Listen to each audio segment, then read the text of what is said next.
So the fact that we're finally getting information out to our particular market, which is myeloma patients and families.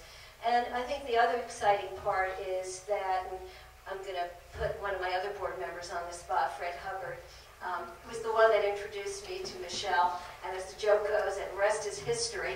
But in terms of, how by meeting Fred at our myeloma conference, how that led for us to be able to, work in other areas as well. Thank you, Barbara. I'm in trouble. My name is Fred Hubbard. I'm the executive director for the Advisory Council on Indian Healthcare for the state. I'm going into my 4th year, and the council's been around since 1981. It's one of 2 Native American agencies in the state developed by the state legislature.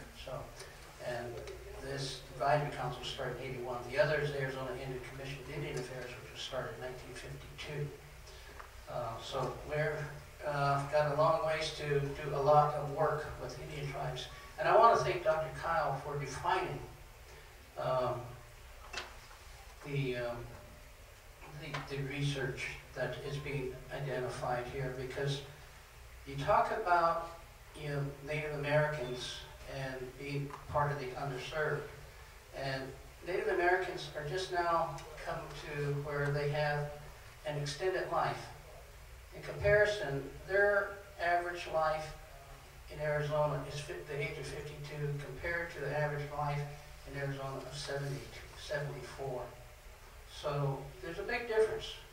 And as was pointed out, when does cancer or any other type of cancer usually affect someone? In their elder years. So when Barbara and Michelle talk about, I have a relative come to talk, I need someone to talk to my older person. The Native Americans are just now experiencing what cancer is. So when you talk about the tissue research, they don't even know what you're talking about, because they don't even understand cancer to begin with. And how cancer is treated at times, we know there's things that are done drastically to the body. Let's take a mastectomy. In the Navajo way, which I am part Navajo and the other is Tohono O'odham. In the Navajo way, you don't harm your body. And in the first conference given on Ft.defiance, we had this one lady come to me, and she was the caretaker for her sister, who had been divorced by her husband because she had a mastectomy. It is taboo to harm your body in Navajo. And for that husband who is a traditional believer, that's how strong their belief is. So you have that to overcome with, aside from all the other practical items that you mentioned, language and everything else, transportation. Those are just givens. That's what we live with out there in rural Arizona. The other factor, you talk about education, and I like hearing this because the healthcare system for Native Americans is the Indian Health Service. And who is the Indian Health Service? It's your primary care providers who do referral to the specialties. And usually they're at quite distance in your urban centers. The primary care providers, as pointed out, only have minutes to talk to that massive flood of patients coming to their doors, into their patient exam rooms. So how many seconds do you have to talk about cancer, much less all the other diseases that are plaguing our people? You only have seconds.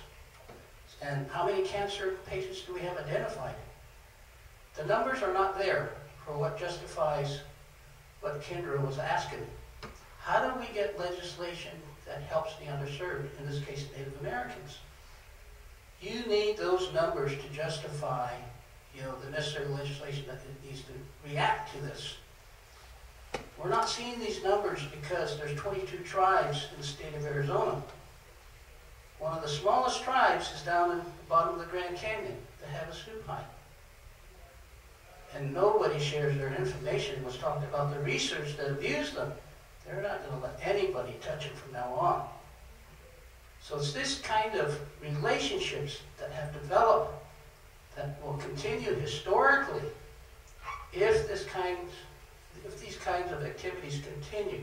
So how the individual tribes, and they are individual tribes, each one of them is sovereign in their own respect. They are all different. They all have their own language. They all have their own traditions. They are single governments, just like single states to the federal government. They have their own authorities. People don't understand that.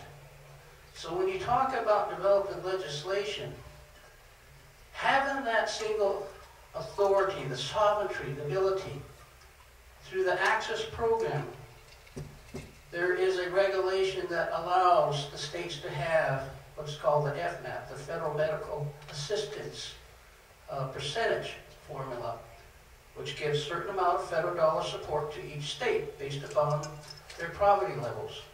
Well, in this case, nationally, Native Americans have 100% pass-through, so there's no state match for federal dollars received for their health care services that are funded in the state through the Access program.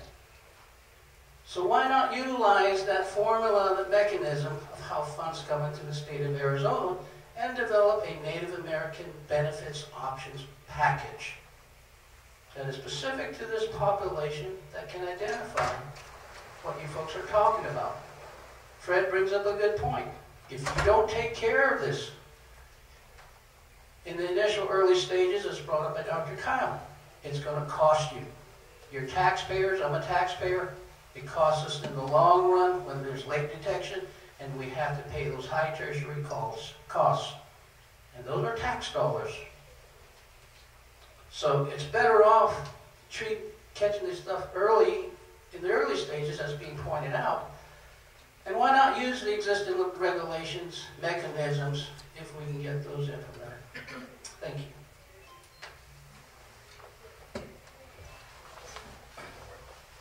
Kendra has a question.